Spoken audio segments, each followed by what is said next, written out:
ನಾಗರಿಕರೇ ನಮಸ್ಕಾರ. ದಯವಿಟ್ಟು ಗಮನಿಸಿ, ಇದು ಮಹತ್ವದ ಮಾಹಿತಿ. ಸೈಬರ್ ವಂಚನೆಯ ಪ್ರಕರಣಗಳು ದಿನದಿಂದ ದಿನಕ್ಕೆ ಹೆಚ್ಚಾಗ್ತಾನೇ ಇದ್ದಾವೆ.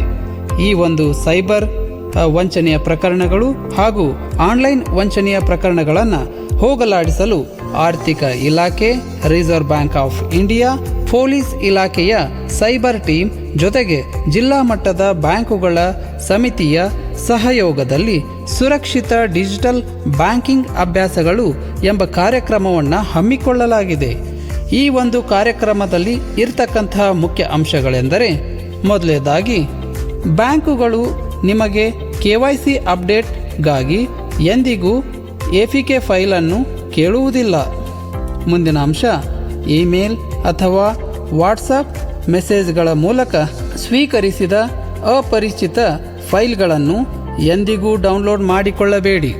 ಮುಂದಿನ ಅಂಶ, ನಿಮ್ಮ ಖಾತೆಯ ವಿವರಗಳಾದ ಖಾತೆಯ ಸಂಖ್ಯೆ, login ID, password, pin, UPI pin, OTP ಹಾಗೂ ATM card, credit card, debit card ಈ ಎಲ್ಲ ವಿವರಗಳನ್ನು ಯಾರೊಂದಿಗೂ ಹಂಚಿಕೊಳ್ಳಬೇಡಿ. ಮುಂದಿನ ಅಂಶ, ವಂಚಕರ ಸಾಮಾನ್ಯ ತಂತ್ರವೆಂದರೆ KYC ನವೀಕರಣ ಆಗಿಲ್ಲ ಎಂಬ ನೆಪದಲ್ಲಿ ನಿಮ್ಮ SB ಖಾತೆ ಬಂದ್ ಆಗಬಹುದು ಎಂದೆಲ್ಲ ಬೆದರಿಕೆಯ ಫೋನ್ ಕಾಲ್, ಇಮೇಲ್ಗಳು ಬರಬಹುದು.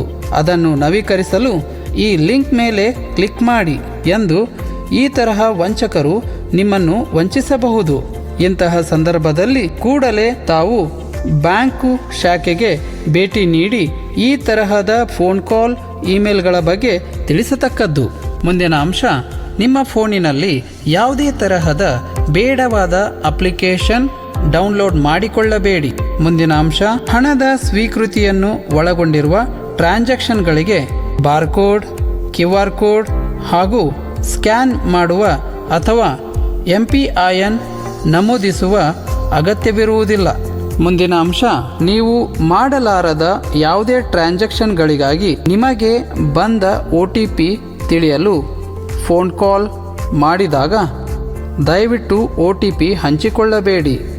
ಕೂಡಲೇ ಬ್ಯಾಂಕ್ ಶಾಖೆಗೆ ಸಂಪರ್ಕಿಸಿ ಈ ತರಹದ ಫೋನ್ ಕಾಲ್ ಬಗ್ಗೆ ತಿಳಿಸತಕ್ಕದ್ದು. ಮುಂದಿನ ಅಂಶ, ಯಾವುದೇ ವೆಬ್ಸೈಟ್ ಅಥವಾ ಅಪ್ಲಿಕೇಶನ್ನಲ್ಲಿ ನಿಮ್ಮ ಇಮೇಲ್ ಪಾಸ್ವರ್ಡನ್ನು ನೋಂದಾಯಿಸುವಾಗ ನಿಮ್ಮ ಇಮೇಲ್ ಪಾಸ್ವರ್ಡ್ ಅಂತೆಯೇ ಪಾಸ್ವರ್ಡ್ಗಳನ್ನು ಎಂದಿಗೂ ಹೊಂದಿಸಬೇಡಿ. ಮುಂದಿನ ಅಂಶ, ವಿದೇಶಿ ರವಾನೆ, ಕಮಿಷನ್ ಸ್ವೀಕೃತಿ ಅಥವಾ ಲಾಟರಿಯ ಗೆಲುವಿಗಾಗಿ RBIನಲ್ಲಿ ನಿಮ್ಮ ಪರವಾಗಿ ನಿಮ್ಮ ಹಣವನ್ನು ಠೇವಣಿ ಮಾಡುವ ಹೀಗೆ ಸಿಗುವ ಸಲಹೆಗಳಿಂದ ಎಂದಿಗೂ ಮೋಸ ಹೋಗಬೇಡಿ. ಮುಂದಿನ ಅಂಶ, ನಿಮ್ಮ ಕಾರ್ಡಿನ ಟ್ರಾನ್ಸಾಕ್ಷನ್ಗಳಿಗೆ ದೈನಂದಿನ ಮಿತಿಯನ್ನು ಹೊಂದಿಸಿಕೊಳ್ಳಿ. ದೇಶೀಯ ಮತ್ತು ಅಂತಾರಾಷ್ಟ್ರೀಯ ಬಳಕೆಗೆ ನೀವು ಸಕ್ರಿಯಗೊಳಿಸಬಹುದು, ಇಲ್ಲವಾದಲ್ಲಿ ನಿಷ್ಕ್ರಿಯಗೊಳಿಸಬಹುದು. ಈ ಮೇಲೆ ತಿಳಿಸಲಾದ ಎಲ್ಲ ಸುರಕ್ಷಿತ ಡಿಜಿಟಲ್ ಬ್ಯಾಂಕಿಂಗ್ ಅಭ್ಯಾಸಗಳು ಎಂಬ ಮಾರ್ಗೋಪಾಯಗಳನ್ನು ಅರಿತು ಕಡ್ಡಾಯವಾಗಿ ಪಾಲಿಸಿ. ಆಕಸ್ಮಿಕವಾಗಿ ಅಥವಾ ಈ ಸೂಚನೆಗಳನ್ನು ನೀವು ಪಾಲಿಸಲು ವಿಫಲವಾದಲ್ಲಿ ಕೂಡಲೇ ಪೊಲೀಸ್ ಇಲಾಖೆಯ ಸೈಬರ್ ಟೀಮ್ ಸಹಾಯವಾಣಿಯಾದಂತಹ 1930, ಇನ್ನೊಮ್ಮೆ 1930 ಸಂಖ್ಯೆಗೆ ಕಾಲ್ ಮಾಡಿ ದೂರನ್ನು ದಾಖಲಿಸತಕ್ಕದ್ದು. ಆನ್ಲೈನ್ ವಂಚಕರ ಎಸಗುವ ವಂಚನೆಯಿಂದ ನಿಮ್ಮ ಹಣವನ್ನು ನೀವು ರಕ್ಷಿಸಿಕೊಳ್ಳಿ ಎಂದು ಈ ಮೂಲಕ ಕೋರಲಾಗಿದೆ.